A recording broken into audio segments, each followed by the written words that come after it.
namang napakagandang pagkakataon ang binigay sa atin ng ating mahal na Diyos upang tayo magkasama-sama sa ating pag-aaral dito sa programang Oras ng Pag-aaral. Ako po si Pastor Jose Zabat Jr., ang inyong makakasama at siyempre kasama natin muli, walang iba kundi ang ating magiting na pastor na tagapagturo sa Manila Adventist College, si Pastor Nestor Relioma. Pastor, kamusta po kayo? Mabuti naman, Pastor, at ang Diyos ay napakabuti na sa mga nakalipas nating mga pag-aaral ay pinagpala tayo mismo, ganun din naman ang mga taga-subaybay at ang mga kapatid na sumusubaybay sa ating programa ay nagbibigay ng mga patutuon na nagkakaroon sila ng kasiglahang mag-aral ng salita ng Diyos at sa pagpapatuloy ng pag-aaral ng ating leksyon sa paral ng Pansabado. At habang lumalaon, batid natin na dumarami ang taga-subaybay dito po sa ating programa, sa telebisyon at ganun din yung mga sumusubaybay sa internet. Kaya nga't sa lahat ng mga sumusubaybay po, mainit na pagbati ang nais naming ipabot sa inyo sa pagkakataong ito. At tayo po ngayon ay nasa ikasyam na serye na ng ating pag-aaral tungkol sa papel ng iglesia sa komunidad. At kung titingnan po natin, kung nasusubaybayan natin ang ating pag-aaral, makikita po natin na ilang linggong nagdaan, tinatalakay natin yung pamamaraan ng ating Panginoong Hesus kung paano siyang nagtagumpay na makuha ang mga tao na sumunod sa Kanya.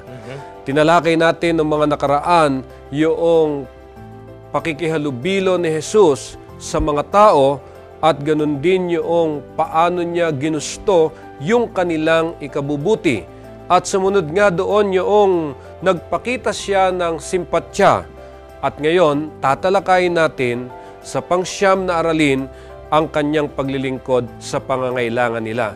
Kaya nga ang ating leksyon po na ating sasama-samahang pag-aralan ay pinamagatang naglingkod si Jesus sa pangangailangan nila. Bago tayo magpatuloy sa ating pagtalakay, tayo muna ay humingi ng tulong mula sa ating mahal na Diyos. Pastor, tayo po ay manalangin. Mahabaging Diyos na nasa mga langit, minsan pa po ay dudulog kami sa luklukan ng awa upang kung magkagayon, unang-una sa lahat, ay patawarin ang aming mga kasalanan at ang aming mga pagkukulang. Wala nawang maging bahid at maging hadlang sa pagtanggap ng mga pagpapala na inyong ibubuhos mula sa pag-aaral at pagkaunawa ng inyong mga salita. Gamitin ang oras ng pag-aaral na patnubay sa mga kapatid na sumusubaybay sa pag-aaral ng banal na kasulatan. Makita namin ang mga pabalita na nais na inyo na makita sa aming mga kasabuhayan at gawin ito sa aming pang-araw-araw na buhay.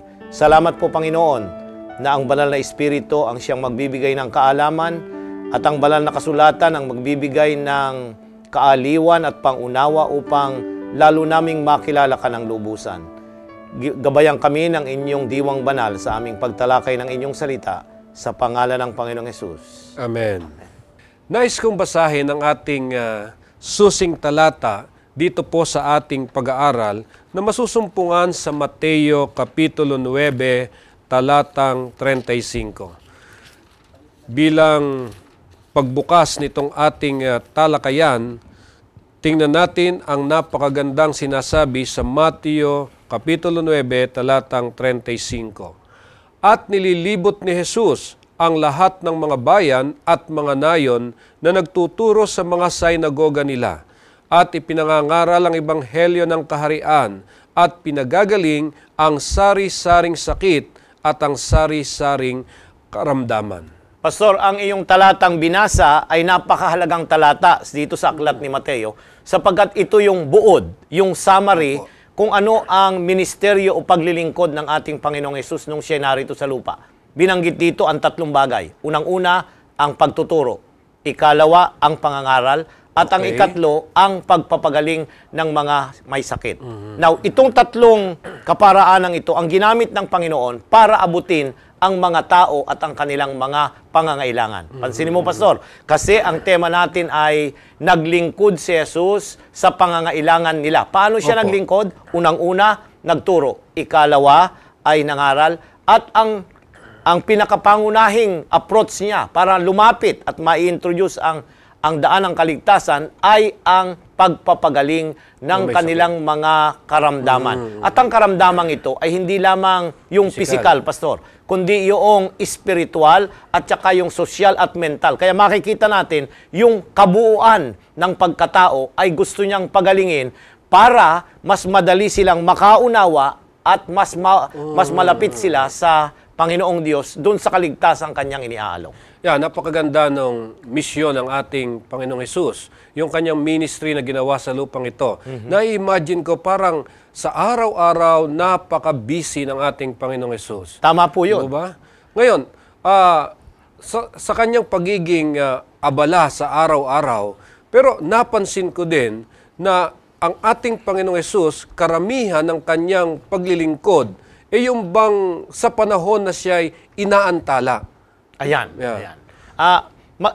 Parang, alam niyo, Pastor, kung pag-aaralan niyo yung 3.5 taon ng paglilingkod ng ating Panginoong Hesus, ay meron siyang mga itinerary. Parang tayo, di ba? Mga pastor, ako pag pumasok ako sa opisina, ang una kong gagawin pagkatapos kong manalangin ay ililista ko yung things to do. May araw na ito, may kakausapin, di ba? Mayroong programang aatendan, gagawa ako ng ganito, ganyan. Ang ating Panginoon, alam ko na meron din siyang mga nakaakdang mga dapat gampanan sa bawat araw ng kanyang ministeryo. Pero papansinin nyo, ang ating Panginoong Hesus, Pastor, ay hindi siya naantala o nagkaroon ng mga interruptions.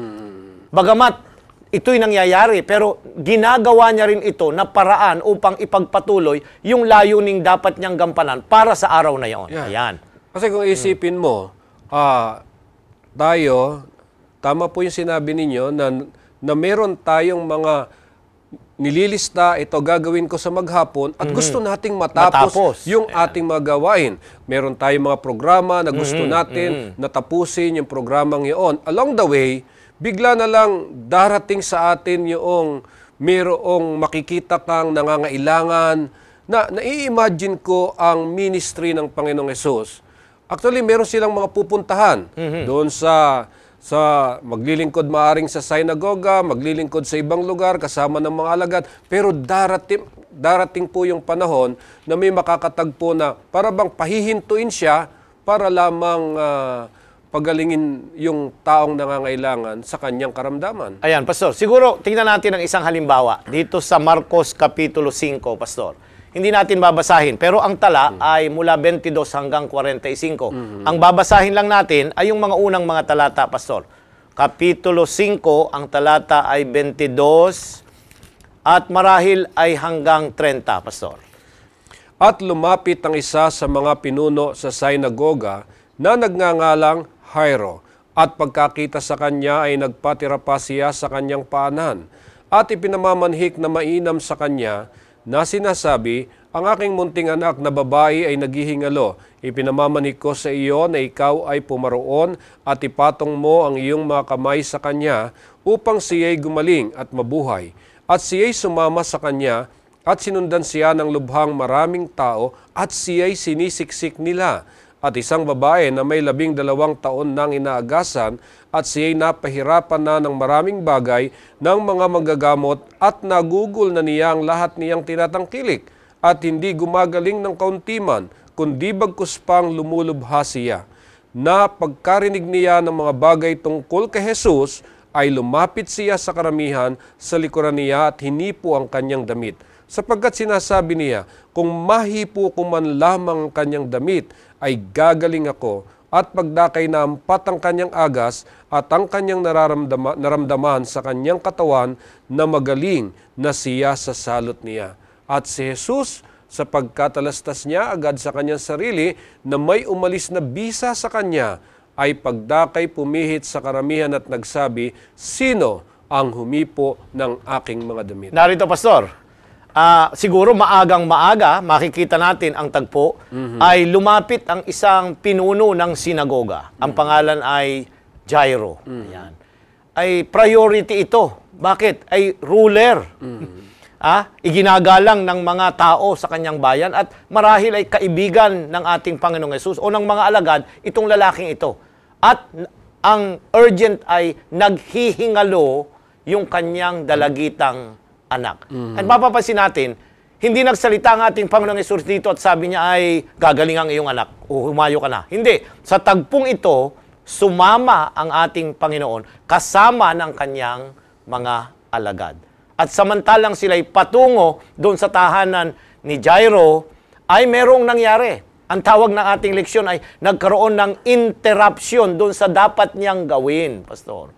Parehong pangangailangan ito, Pastor. Pero papansinin mo, yung isa ay naghihingalo, buhay. Ito namang isa ay buhay din.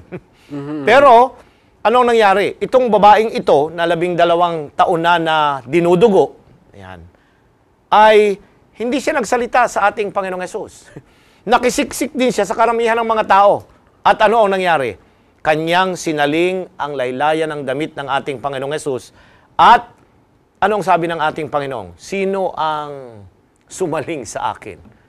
Pastor, ang tagpong ito ay nagtuturo ng ilang mga bagay. Unang-una, ang ating Panginoong Hesus ay merong misyong gagawin ng araw na iyon. Ikalawa, mapapansin natin, Pastor, na sa dami ng mga tao, now, pansinin natin, ang ating Panginoong Hesus na parito para iligtas ang nawaglit. At ito ay ang lahat ng tao. Hindi po siya namimili, Pastor, ng tao. Pansinin natin. Dito sa tagpong ito, hindi na namili ang ating Panginoong Hesus. Mayaman yung Jairo, pero hindi yun ang kanyang priority. Nagkaroon siya ng kapangyarihan upang pagalingin itong babaeng ito. Now, ano ang leksyong itinuturo sa atin dito, Pastor? Kaugnay doon sa leksyon. Kapag meron tayong intended na dapat gawin at merong tila bagang interruption, may pumipigil sa atin para humayo doon na isa ring pangangailangan, Pastor, dapat tugunan muna ito sa panahong yon bago natin tugunan yung layunin natin na dapat gampanan. Napakaganda nung tagpo rito na idinidiin ang ating leksyon. Yeah, tama po na nakita po natin na ang ating Panginoong Hesus ay karamihan ng kanyang paglilingkod ay nangyari sa panahon ng pagkaantala. Kaya nga nabanggit ko ng mga nakaraang pag-aaral natin, hindi lamang tayo dapat sumunod doon sa mga hakbang ni Hesus, kundi ganun din sa panahon ng paghinto ni Hesus dahil yun po yung oportunidad para ho tayo maglingkod. Tama yun. Bibigyan ko po kayo, Pastor, ng halimbawa. Halimbawa po ba, pumupunta tayo sa church, maganda naman yung layunin natin, tayo'y sasamba. Habang tayo papunta roon, mayroong umantala sa atin na nakakita tayo ng dapat paglingkuran. Alin ho ba yung dapat nating unahin? Yan. Yung tayo sumamba o yung tayo maglingkod? Nung ako'y batang Adventista, Pastor, nung newly convert yung aming sambahayan, ay kasama kami nung evangelist, si Pastor Kalangan doon sa Northern, ay sinakasakay kami doon sa kanyang kotse. Sabbath morning yun, dadalahin niya kami sa kapilya at makikipellowship kami. Subalit merong nahulog sa isang kahoy na nasa highway na kinakailangang itakbo sa ospital, Pastor. Nakikita mo yung pangangailangan. Wala namang ibang mga dumadaang mga sakyan kundi kami lang. Alam mo, hindi ko makakalimutan, tumigil kami at aming binigyan ng first aid ni Ma'am Kalangan yung nahulog at nabali lumusot itong buto dito. At tinanggal ni Pastor yung kanyang barong na kasuot kasi papunta kami ng church for fellowship at kanyang binuhat yung lalaki at isinakay doon sa kanyang sasakyan. Dinala muna namin sa ospital. Medyo na-delay kami sa pagpunta sa kapilya.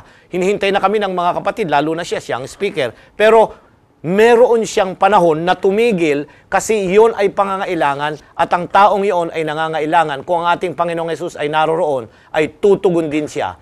Kagaya nung mabuting Samaritano, Pastor. Kaya nga, madalas na ang pinakamalaking oportunidad na maglingkod ay nangyayari po, yung maglingkod ka sa pangailangan ng tao ay nangyayari sa pamamagitan ng mga pagkaantala.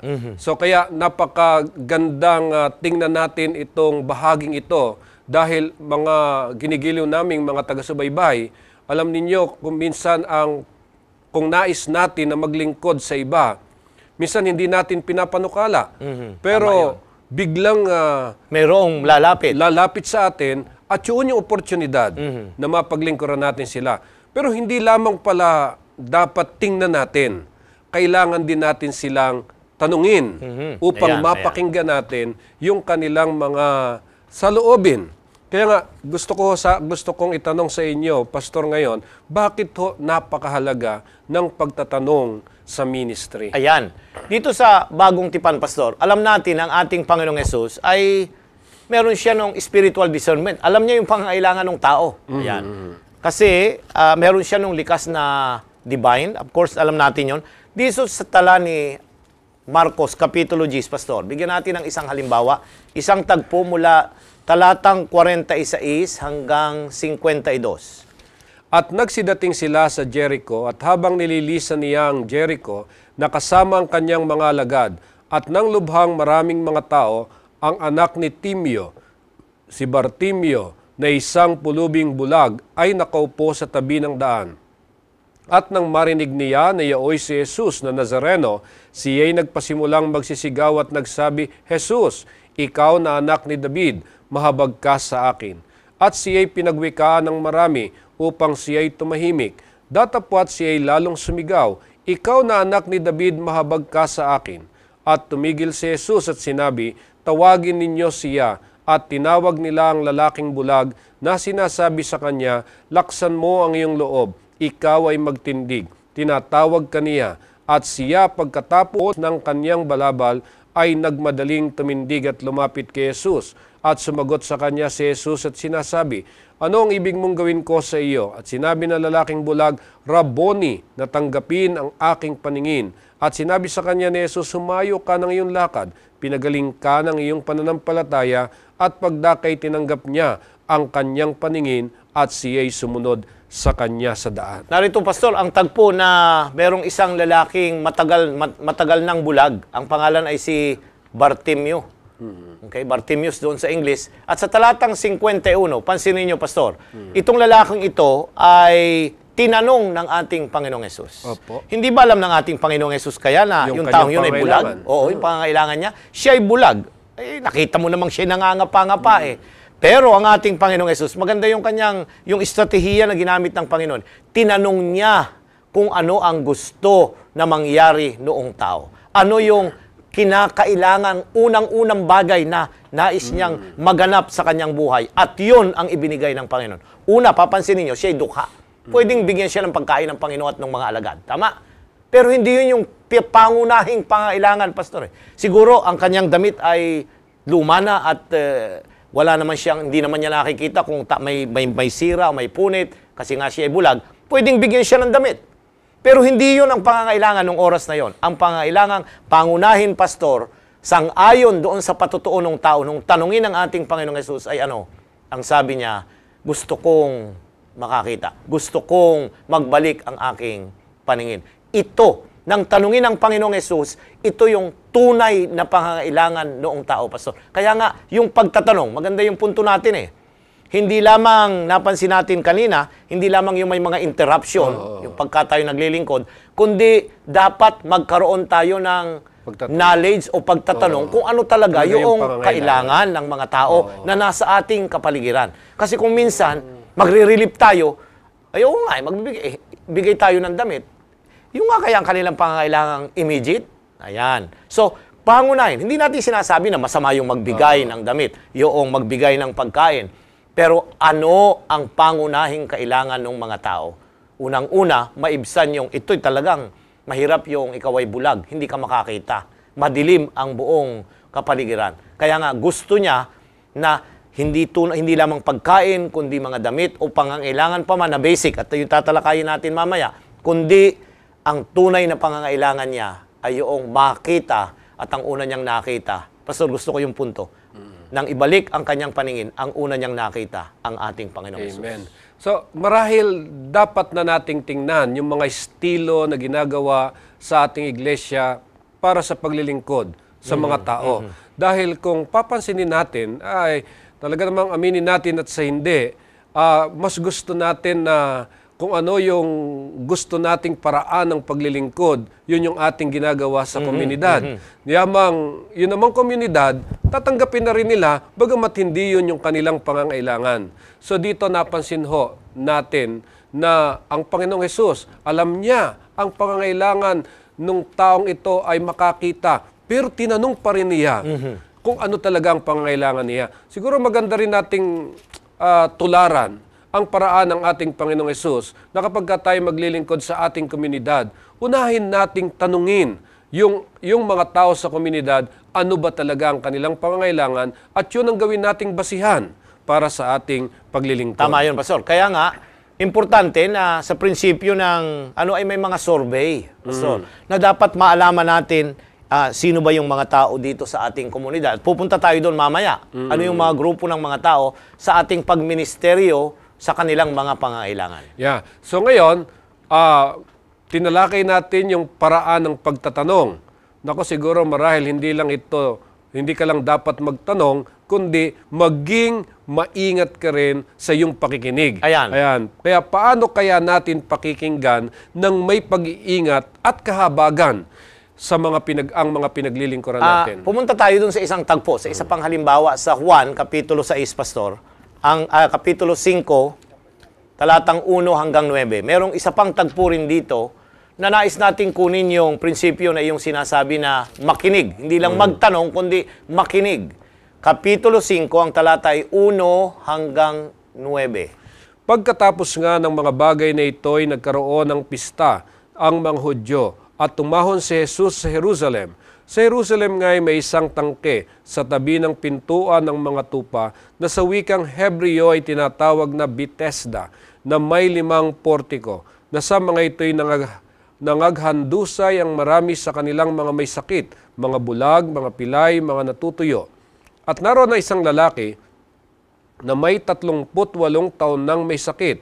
Nang makita ni Jesus na siya'y nakahandusay at mapagkilalang siya'y malaon ng panahong may sakit, ay sinabi niya sa kanya, "Ibig mo bagang gumaling?" Sumagot sa kanyang lalaking may sakit, "Ginoo, wala nang taong maglusong sa akin sa tangke. Pagkalawkaw sa tubig, datapwat samantalang ako'y napaparoon, ay nakalusong na muna ang iba bago ako." Sinabi sa kanya ni Jesus, "Magtindig ka, buhatin mo ang iyong higaan at lumakad ka." At pagdakay gumaling ang lalaki at binuhat ang kaniyang higaan at lumakad, noon nga'y araw ng Sabat. Narito ang isang tagpo. Pastor, napansin natin, nagtanong ulit ang ating Panginoong Hesus. Yung prinsipyo ng pagtatanong. Subalit, ang sagot noong lalaki, parang malayo, Pastor. Ang tanong ay, ibig mo bagang gumaling? Hindi niya sinabing, opo, gusto kong gumaling, gusto kong tumayo at makalakad. Hindi niya sinabing gano'n, kagaya ni Bartimeus. Hindi eh. Ang sagot niya ay yung inaasahan niya na tutulong sa kanya kasi doon sa Pool of Bethesda, doon sa pool ng Bethesda, Pastor, ay inaakala ng mga tao na mga may sakit. Kaya maraming mga may sakit doon kasi yung tubig doon ay merong time na ito'y umiikot, nagkakaroon ng movement yung water, na akala nila ito ay ginagalaw ng mga anghel. Ayan. At yung unang lulusong doon sa tubig ay mapapagaling. Ay 38 na itong taong ito na naroon, wala namang gumagaling. Pero hindi naman yun talaga ang nakakapagpagaling, Pastor, kundi yung pananampalataya ng mga tao. Kung pag-aaralan natin, itong Pool of Bethesda, Pastor, ay merong undercurrent. Yan.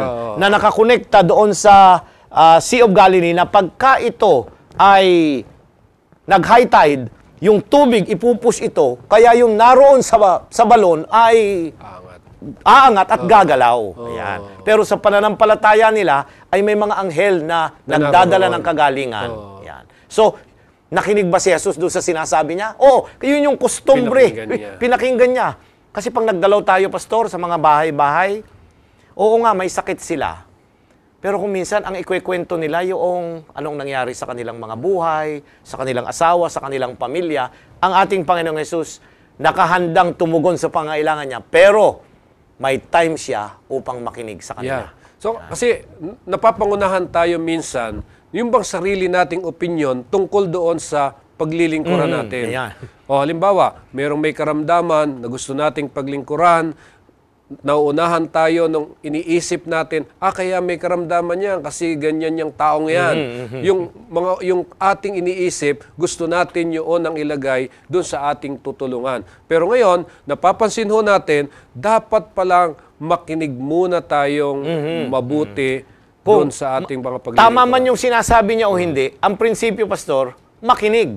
Kasi ang tao, isa sa mga needs niya ay meron siyang mapagsabihan.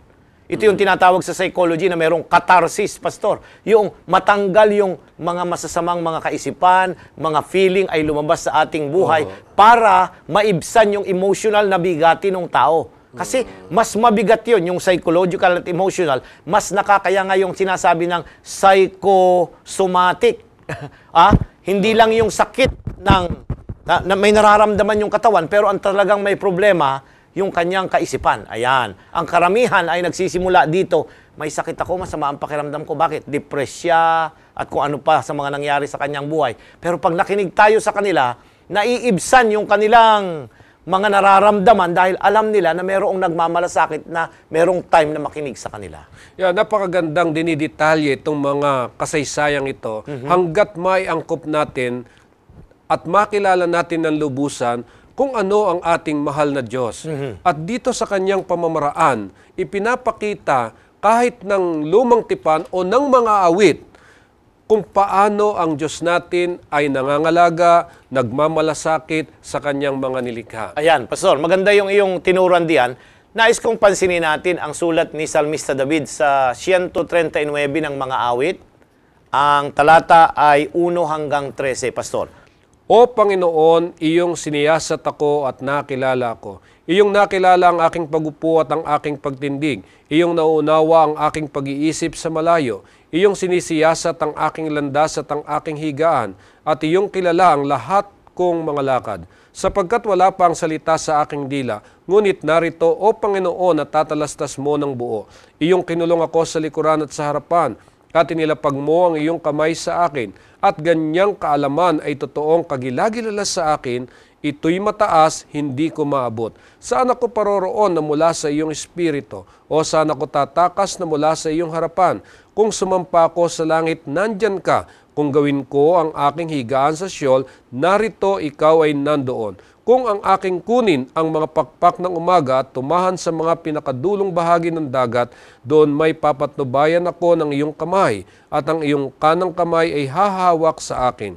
Kung aking sasabihin, tunay na tatakpan ako ng kadiliman, at ang liwanag sa palibot ko ay magiging gabi. Ang kadiliman man ay hindi nakukubli sa iyo, kundi ang gabi ay sumilang na parang araw, ang kadiliman at kaliwanagan ay magkaparis sa iyo.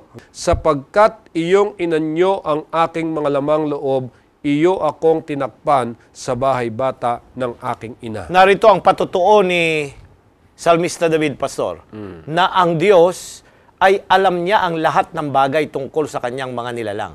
Okay? Mula sa kanyang pagkagawa sa bahay bata ng kanyang anak, inanyuan siya, sa lahat ng karanasan niya sa araw-araw, Pastor, alam ng Diyos at interesado siya at siya'y nagmamalasakit sa lahat ng bagay na ito, Pastor. Ipinapakita niya ang kanyang pagmamalasakit sapagkat tayo'y kanyang inanyuan. Sa talatang 13 ay, sapagkat inyong inanyuan ang aking mga loob. Ang ibig sabihin, alam ng Diyos ang bawat bahagi natin.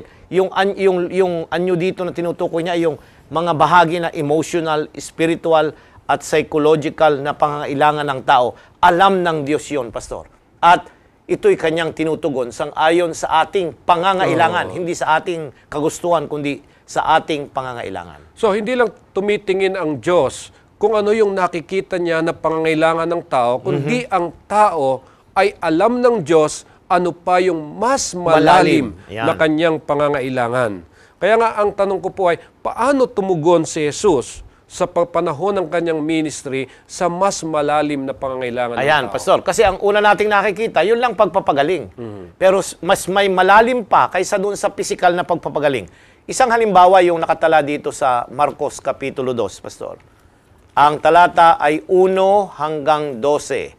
Isang tagpo ito sa pasimulang ministeryo ng ating Panginoong Hesus sa Aklat ng Marcos, Kapitulo 2, ang talata ay 1 hanggang 12. At nang siya'y pumasok uli sa Capernaum, pagkaraan ng ilang araw ay nahayag na siya'y nasa bahay, at maraming nagkatipon, anupat hindi na magkasya, kahit sa pintuan man, at sa kanila'y sinaysay niya ang salita, at sila'y nagsidating na may dalang isang lalaking lumpo sa kaniya, na usong ng 4. At nang hindi nila kalapit sa kanya, dahil sa karamihan ay kanilang binakbak ang bubungan ng kanyang kinaroroonan.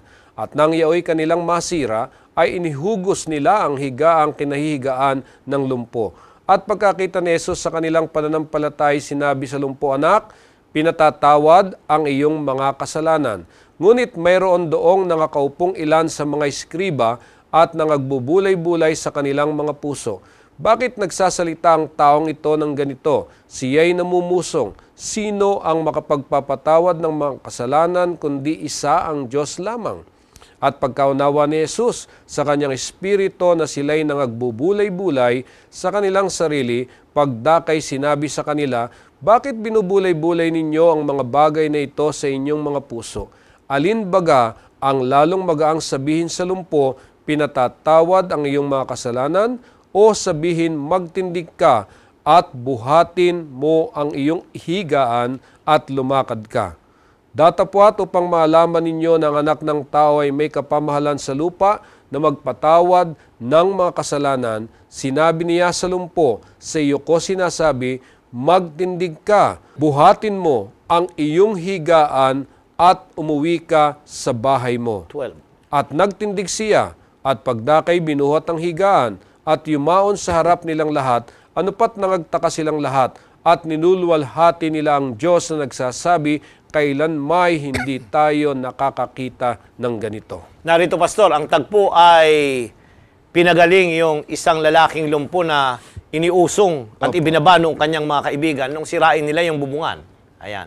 Natalakay na natin ito sa mga nakalipas na pag-aaral, pero may punto tayong ididiin dito, Pastor. Opo. Napansin natin na ang unang ginawa ng Panginoong Hesus, hindi niya sinabing magtindig ka, ikaw ay magaling na. Hindi. Kagaya nung yung may nabulag na ating tinalakay, o kaya yung lumpo na naroon sa Pool of Bethesda. Hindi. Ang kanyang unang sinabi, ipinatawad ang iyong mga kasalanan. Bakit, Pastor? Kasi merong mas malalim na pangailangan yung tao na may sakit. At sa bawat ating makikitang tao sa balat ng lupa na may karamdaman, tayong lahat ay naapektuhan ng tinatawag nating kasalanan. At ito yung mas malalim na karanasan ng tao na dapat na maunawaan natin. Ang bawat may mga karamdaman na dinadalaw sa ospital, sa pagamutan, o kung saan paman, ay sa bahay, ay meron silang suliranin ng kasalanan, Pastor. Yun yung malalim na issue na dapat ay isolve natin muna. Ang maramdaman niya na siya ay malayo sa Diyos, na kinakailangan niya ang mapalapit sa Diyos at ibalik yung kanyang tamang ugnayan, dahil yun ang magdadala ng kagalingan sa kanyang pisikal at emosyonal na karanasan. So alam ni Jesus, ang tunay na issue ay hindi yung pisikal na pangangailangan. Pero gusto kong maintindihan, sa atin hubang pagtulong sa mga nangangailangan, alin ba yung dapat unahin? Ayan. Yung physical o yung kanyang espiritual? Ayan, doon sa issue na yun, Pastor, ay unang-una, yung physical, kasi yun yung approach na nakikita ng tao. Ayan. Now, remember, pag tayo ay nagpagaling, doble yun eh. Yung may mga nakakakita rin na nasa kanilang paligid. So, ang epekto, hindi lamang doon sa tinutulungan, kundi doon sa mga tao na nakakakita sa ating pagtulong.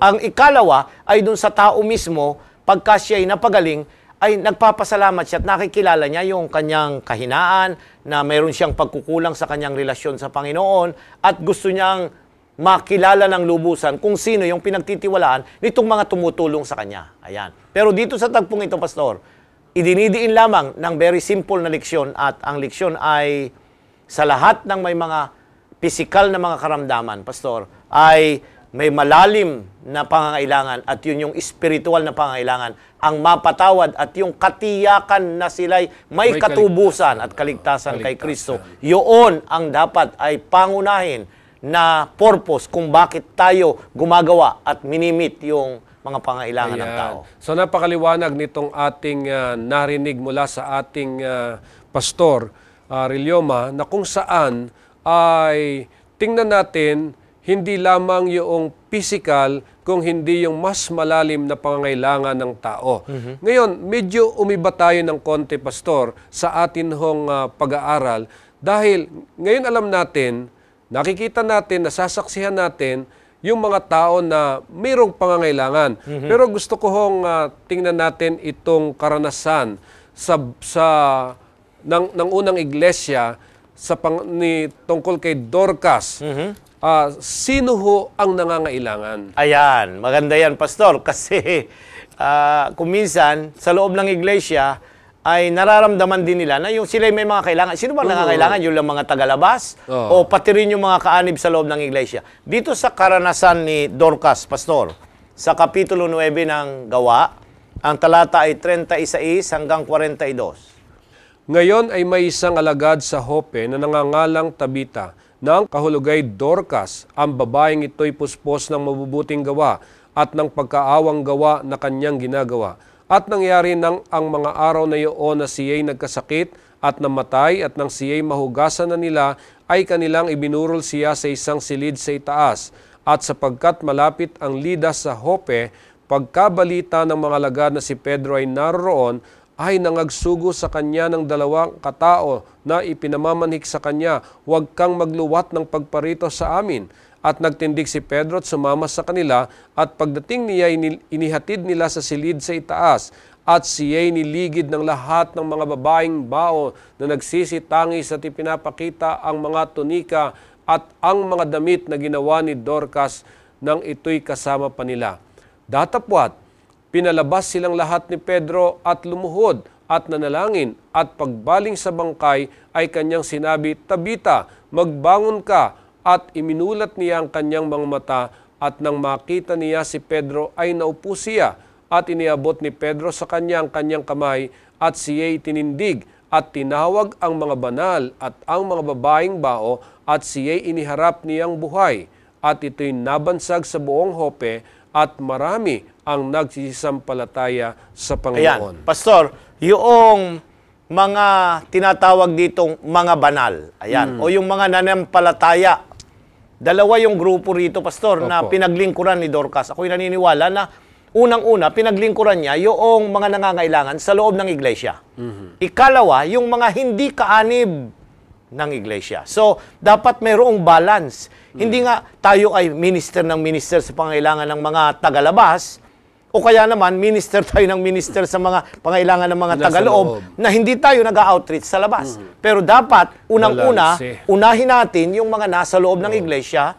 May mga balo dyan, may mga ulila, may sakit, at kung ano-ano pa. Yun na yung una nating target. Pero hindi tayo magwawakas doon. Pupunta tayo din doon sa mga nasa kapaligiran ng ating iglesia na kinakailangan din ang ating tulong at pangangailangan na sila'y paglingkuran ng mga kaanib ng iglesia. So, ito siguro yung dahilan kung bakit sa setup ng mga opisyales ng ating iglesia, mapapansin ho natin, merong inilalagay na Dorcas leader at saka Adventist Community Service na isang paraan para mabalanse ang paglilingkod ng iglesia sa loob at saka sa labas. Ayan. Ngayon, tukuyin ho natin, alam natin, siyempre, mas alam natin ang pangangailangan nung mismong nasa sa loob. Tama yun. Kaysa doon sa mga nasa labas. Ano ho yung magagawa natin na maitutulong lalo tigit sa mga sumusubaybay sa atin, ng mga opisyales ng ating mga iglesia, lokal na iglesia, sa kanilang pagpapanukala sa paglilingkod sa mga tao na nasa labas ng iglesia? Ayan, Pastor, dito sa tala ni Juan, Kapitulo 13, Pastor, doon sa famous na chapter ng Juan Kapitulo 13, ito yung tagpo na hinugasan ng Panginoong Hesus ang paa ng kanyang mga alagad, ay merong karugtong ito ng mga talata, 34 at 35. Ayan. Sabi po dito, Isang bagong utos ang sa inyo ibinibigay ko, na kayo'y magngag-ibigan sa isa't isa, na kung paanong iniibig ko kayo ay mangag-ibigan naman kayo sa isa't isa. Sa ganito'y makikilala ng lahat ng mga tao na kayo ay aking mga alagad, kung kayo'y may pag-ibig sa isa't isa. So, yung unang prinsipyo, Pastor, yung mga nasa loob ng iglesia, mahalin natin. Kagaya ng pagmamahal ng Panginoon sa atin. Sila yung una nating gagawaran ng mga pagtulong. Ito yung sinasabi doon sa Galatia kay Pablo, Pastor. Dagdag natin yung talata dito. 6 talatang Gs. Kaya nga, samantalang tayo may pagkakataon ay magsigawa tayo ng mabuti sa lahat at lalong-lalo na sa mga kasambahay sa pananampalataya. Hindi po selective, kundi ang sabi rito, sa lahat na kaya nating paglingkuran, pero higit sa lahat, yung mga kasambahay sa pananampalataya. Yes. Kasi isang dahilan, kung babalikan natin yung unang talata na binanggit natin, na masusumpungan natin doon sa Juan, makikita natin doon yung salitang mangag-ibigan kayo sa isa't isa. Dahil kung makikita ng mga taong nakapalibot sa atin na itong mga kapatiran ng iglesia ay may pagmamahal sa isa't isa. So ito yung napakalaking may impluensyang malaki sa kanila. Ayan. Sa mga taong tayo nasa yung labas. Nag-aaway, tayo yung mga nagpupulad, walang sumasaklolo sa panahon ng pangangailangan, ay napakasakit na tayo hindi nila makita yung gap na dapat gawin ng ating Panginoon kung siya'y darito nakasama natin sa balat ng lupa. Dito mayroong tinuturo sa ating estilo na magagamit ng isang iglesia sa paglilingkod sa kanyang komunidad. So ano ho itong mga estilong ito sa paglilingkod sa komunidad? Ayan, sa ating leksyon, Pastor, ay mayroong 3 paraan o style ng iglesia na pwedeng i-adapt natin. Unang-una, yung tinatawag na settler. Ano ito? Yung ating tugunan yung pangailangan nung mga nasa palibot ng ating iglesia. Yung literal. Ito yung church, yung mga bahay na nandyan, yung mga taong nariyan sa kapaligiran, yun lang ang object.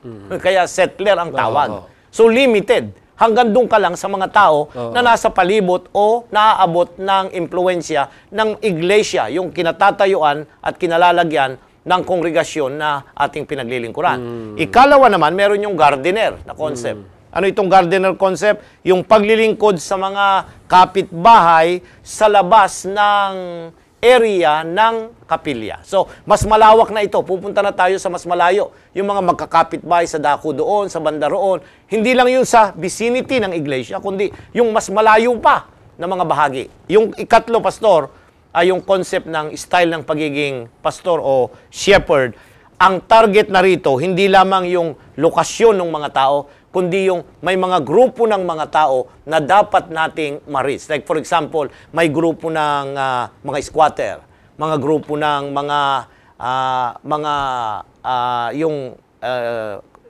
migrants na galing sa ibang mga lugar na pumunta ngayon. Yung mga taga Mindanao, nagpupuntahan dito sa atin. Mga naninirahan dito na mula sa ibang lumilipat. lugar. Na alam natin sila nangangailangan ng tulong. So, merong strategic mga grupo ng mga tao, hindi lang yung nandoon sa palibot natin, kundi mga specific na mga grupo ng tao na sila'y nangangailangan ng tulong. At kung kagaya ng mga nasunugan sa isang barangay, ay dapat abutin natin yon. Ito yung paraan. So, una, settler, doon lang sa palibot. Yung gardener ay yung mas malawak na paraan. Pero yung shepherd ay specific na mga grupo ng mga tao kasi later on, mas madaling mag-evangelism pag yung grupo nila ang iyong natulungan. So, napakaliwanag ang ibinahagi sa atin na mula din sa ating lesson na sinulat ni Amy Sherman na kung saan pinapakita dito, mga kapatid, na ito'y magagamit nating estilo para maabot natin yung mga tao doon sa komunidad. Pero habang tinitingnan ko estilong ito, parang ito rin yung mga prinsipyong sinasabi sa Gawa 1:8. Opo, Pastor. So, ngayon, yayamang napakabilis ng ating panahon at tingnan natin po, Pastor, kasi papasok tayo ngayon pagkatapos nating matutuhan yung mga prinsipyo mula sa mga karanasan ng Panginoong Hesus. Ito yung pagkakataong matulungan natin ang mga iglesia, ang ating mga kaanib ng church o yung ibang mga tao kung papaano sila gagawa ng panukala estratehiya sa pagsasagawa ng misyon sa komunidad. So ano ho yung pwede nating may payo sa kanila? Ayan, ang payo natin, unang-una, Pastor, ang model ay titingin tayo sa banal na kasulatan. Oo. Ayan. Kung paano si Jesus nakisalamuha at tumugon sa kanilang pangailangan.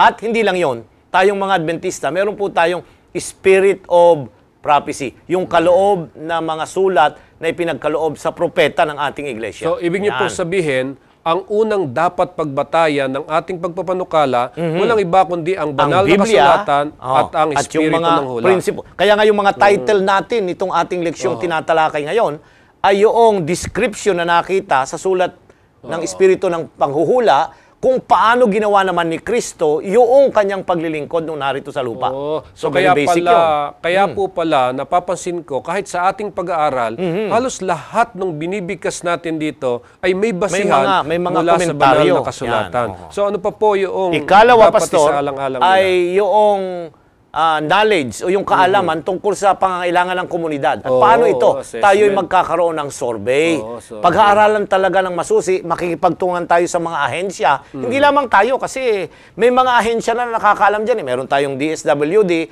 pupunta tayo sa isang barangay. Dapat maalaman natin ano ang kailangan nitong mga taong ito. Sila na mismo ang magbibigay ng impormasyon. At ang huli, Pastor, ay ano ang masasabi ng mga kapatid. Ayan. O, sila kasi, Kapatiran. ang kapatiran kasi nakakalat sa iba't ibang mga dako. Hindi naman tayo nakatira lang sa isang lugar eh. O, kaya sasabihin natin, doon sa amin ay merong mga ganito na sunugan. Doon sa amin ay may nabahaan. Doon sa amin ay may mga may sakit, may mga migrant na dumating, na mga ita o mga kung ano paman. So, sa kanila, yung input nila, pakinggan natin, Pastor, para pag nagplano tayo sa loob ng iglesia ng outreach activity, to meet the needs of the people, i-consider natin. Dahil kung sila ang magsasabi at pakikinggan natin, Pastor, magpa-participate sila. Pero pag inimpose lang natin ang isang programa sa mga kapatid na wala silang involvement at wala silang malasakit, oo, tatakbo yung gawain. Pero mas maganda na sila mismo ay na-identify yung pangailangan kasi meron silang malasakit at pagtugon sa kanila. Ang ganda-ganda nung binanggit ni Pastor Ilioma. Pastor, tingnan po natin siguro yung sitwasyon natin ngayon sa ating iglesia. Narito po yung mga opisyalis ng iglesia, tatawagin po yan ng pastor upang magpulong kung paano gagawa ng programa. Nariyan ang mga departamento. Sapat na po ba yung sasabihin ng mga departamento, ganitong programa gagawin namin, meron tayong gawain, Distribution ng ganito. ng relief, meron tayong medical mission. Ayan. So, Alam niyo, Pastor, matagal na natin ginagawa yan. Impose galing sa taas yung programa. Hindi, ang dapat ay grassroots. Yung mga kaanib ay may input, may pagpakibahagi in identifying kung sino yung kanilang tutulungan at ano yung mga serbisyong ating gagampanan na kaya nating lahat. Hindi lang yung mga opisyalis. Dahil pagka sila lang, we do not take total involvement of church membership, Pastor. Dapat makibahagi ang lahat, pati na dun sa pag-identify ng mga pangailangan na dapat nating tugunan. Amen. So napakaganda po itong mga estratehiyang ito na binabanggit natin dito sa ating pag-aaral na magagamit ninyo sa pagpapanukala ng inyong paglilingkod sa mga tao na nasa atin hong komunidad. Pero hindi po sapat yun. Dahil kailangan pa po yung papel ng pagtatalaga at pagpapanukala para tugunan yung mga pangangailangan. Ayan, Pastor, maganda yung salitang commitment, pagtatalaga. Dito sa Lucas, Pastor, ay nais nating pansinin yung concept na yon, yung pagtatalaga. Lucas Kapitulo 14, ang talata ay 24 hanggang 35. Sapagkat sinasabi ko sa inyo na alinman sa mga taong inaanyayahan ay hindi makakatikim ng aking hapunan.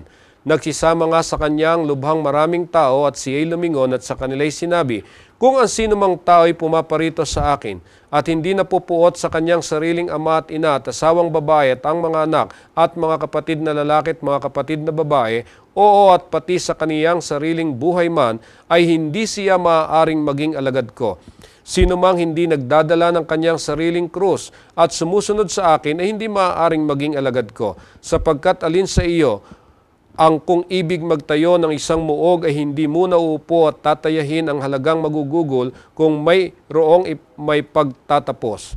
Baka kung mailagay na niya ang patibayan at hindi matapos ang lahat ng mga makakita ay magpasimulang siya'y libakin. Nasasabihin, nagpasimula ang taong ito na magtayo at hindi na kayang tapusin. O aling hari na kung sasalubong sa pakikidigma sa ibang hari ay hindi muna uupo at sasangguni kung makakaharap siya na may 10,000 na dumarating na laban sa kanya na may 20,000. O kung hindi, samantalang malayo pang isa, ay magsusugo siya ng isang sugo at hihilingin ang mga kailangan sa pagkakasundo. Kaya nga, sino man sa inyo na hindi tumanggi, sa lahat niyang tinatangkilik ay di maaaring maging alagad ko. Mabuti nga ang asin, datapat kung ang asin ay tumabang ay anong ipagpapaalat. Walang kabuluhang maging sa lupa kahit sa tapunan man ng dumi, itinatapon sa labas. Ang may pakinig upang makinig ay makinig. Sa mga talatang ito, Pastor, ay 2 lang ang leksyong idinidiin ng ating Panginoong Hesus. Una, yung pagtatalaga. Opo. Pag hindi mo iiwanan lang lahat ng mga bagay, ayan, kanyang dinadaan dito yung pagiging tagasunod ng ating Panginoon, ay mag-i-involve tayo, Pastor. Hindi yung, kaanib nga tayo ng iglesia, sige, bahala na sila. Ayan, hindi makikibahagi ako dahil ito'y bahagi doon sa aking pagtatalaga, sa pagsunod sa Panginoon, Pastor. Yan. Ididiin ko yan sa ating mga taga-subaybay at mga kapatid na ang pagtugon at pakikibahagi sa gawain ng ministeryo ng paglilingkod sa mga pangailangan ng mga tao ay bahagi ng ating pagsunod sa Panginoong Hesus. At ikalawa, kinakailangang magplano dahil failure to plan is planning to fail. Kailangang planuhin natin yung mga aktibidades, mga responsibilidad na ating gagampanan at maayos kung malinaw sa mga kapatid kung ano ang kanilang gagampanan dito sa pagtugon sa pangailangan ng mga tao. Yeah, napakarami pa pong mga bagay na talagang nais naming dalhin sa inyo sa pag-aaral na ito, subalit wala na tayong panahon. Manapay marahil ay dadali namin sa susunod ng atin hong pagtalakay. Kaya nga dito, Pastor, ay natutunan natin ang mga prinsipyo kung papaano tayo magsasagawa ng mga pagpapanukala ng paglilingkod sa mga tao. Mga dapat nating isaalang-alang bago tayo maglingkod upang tayo po ay magtagumpay. At higit sa lahat, lagi nating tatandaan ang pagkakaroon ng balanseng pagtugon sa pansamantalang pangangailangan at sa espiritual na pangangailangan ng tao. Tama yun, Pastor. Muli po mga ginigilo namin mga kaibigan, maraming salamat sa inyong pakikisama sa ating pag-aaral. Sana'y patuloy namin kayo makasama sa susunod na pag-aaral. Nais ko pong tapusin natin itong pag-aaral na ito sa pamamagitan ng pananalangin. Dakila po naming Diyos, maraming salamat sa pagkakataong pinagkaloob niyo sa amin. Aming natutunan ang napakahalagang bagay kung paano nyo kami tinatawag na maglingkod sa mga nangangailangan sa aming komunidad. Nawa sanang banal na espiritu'y ikasi nyo po para sa amin upang sa ganoon sa aming paglilingkod, makita namin hindi lamang yung pisikal na pangangailangan, kundi ang mas malalim na pangangailangan ng mga tao upang sila'y mailapit sa inyo at maranasan nila ang inyong pag-ibig at ang katiyakan ng kaligtasan. Pagpalain niyo ang lahat ng sumusubaybay sa programang ito, maging ang kanilang pamilya, maging ang kanilang kabuhayan, at maraming salamat, Ama, sa pakikisama niyo sa amin. Ito po ang aming hiling sa pangalan ni Jesus. Amen. Muli na namang natapos ang ating serye ng pag-aaral. Maraming salamat po sa inyong pagsubaybay. Ako po si Pastor Jose Sabat Jr. Kasama ko si Pastor Nestor Ilioma, nagsasabing masaganang pamumuhay sa inyong lahat hanggang sa susunod.